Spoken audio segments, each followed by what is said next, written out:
Assalamualaikum warahmatullahi wabarakatuh. Allahumma sholli ala Muhammad wa ala ali sayyidina Muhammad. Kita lanjutkan kembali ya untuk menerjemahkan history atau kisah-kisah yang berhubungan dengan sejarah Nabi besar Muhammad SAW. Semoga kita mendapatkan pengetahuan yang lebih baik dan mendapatkan hikmah, dan semoga kita di akhir zaman nanti kita semuanya mendapatkan syafaat dari beliau dengan izin Allah Subhanahu wa taala. Oke, kita lanjutkan dan saya refresh dulu kisah sebelumnya bahwa setelah malaikat Jibril itu menemui atau menghampiri di Gua Hira ya, kemudian mendapatkan wahyu yang pertama, yaitu surat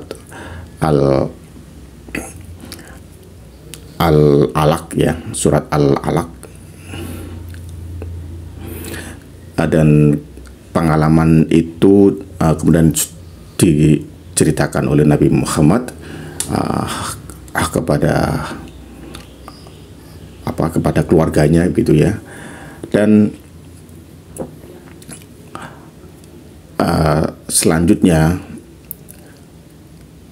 kisahnya berikut ini, the consequences of this strange experience ya. Jadi akibat dari pengalaman yang aneh itu ya. Jadi maksudnya pengalaman di Gua Hira itu adalah suatu pengalaman yang aneh ya, yang unik ya, yang nggak biasa begitu maksudnya.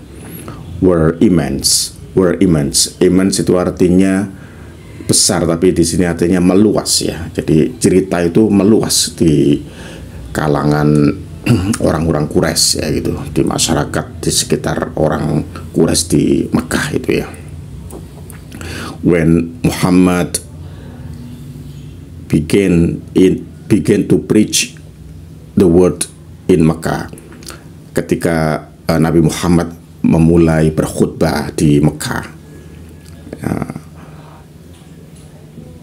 the whole of Arabia was in state of chronic disunity.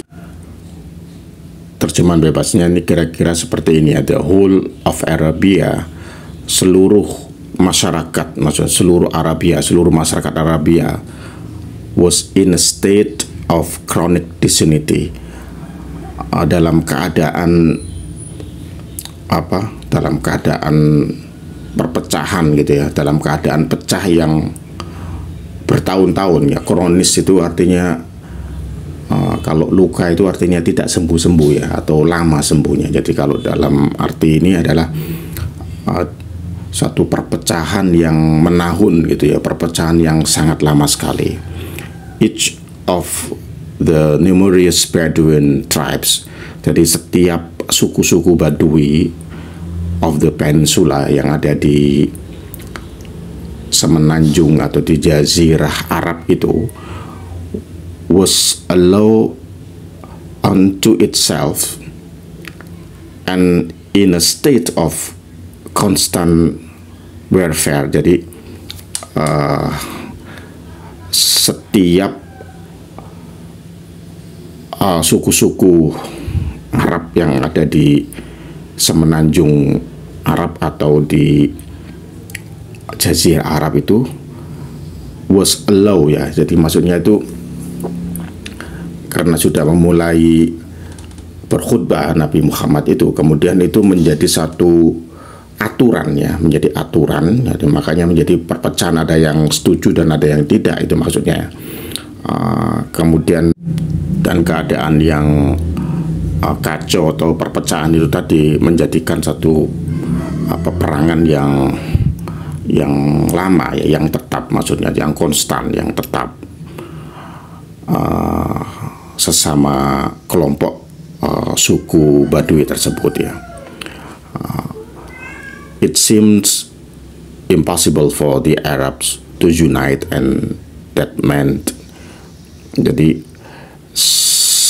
sepertinya, jadi it seems sepertinya tidak mungkin bagi bangsa Arab ya, untuk orang-orang Arab tersebut ya. Mungkin yang dimaksud yang kebanyakan adalah suku Baduy itu untuk bersatu, and that meant, dan itu berarti that they were unable to found a civilization.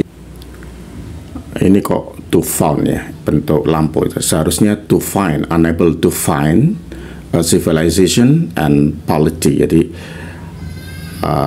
karena hal tersebut mereka dari suku-suku atau masyarakat Quraisy itu, Arab itu, yang banyak orang-orang Baduy itu akan menjadi sulit ya untuk, atau tidak mampu untuk mendapatkan atau mendapat suatu kependudukan, apa ya maksudnya itu, peradaban ya, mendirikan atau meletakkan dasar peradaban dan juga pemerintahan ya, karena kacau balau. Jadi karena kacau balau kan negara itu menjadi tidak aman ya, antar suku itu berperang. Jadi karena keadaan tersebut ya tidak ada kemungkinan untuk mendirikan suatu negara atau pemerintahan ya. Jadi seperti itu. And that would allow them to take their place in the world. Yang ya itu tadi, sehingga tidak bisa menjadi bagian dari negara yang diakui dunia lah, begitu maksudnya gitu. Jadi karena kacau balau itu tadi ya, dengan adanya satu Nabi Muhammad itu mulai berkhutbah, kemudian orang-orang suku Baduy itu mulai ada yang pro dan kontra, dan akhirnya berperang gitu kan. Jadi kacau begitu, ada yang dia saling bermusuhan satu sama lain, sehingga dalam keadaan yang seperti itu akan tidak mungkin ya untuk mendirikan sebuah pemerintahan atau negara di mana bisa menjadi satu negara yang salah satu negara yang ada di dunia, seperti itu ya.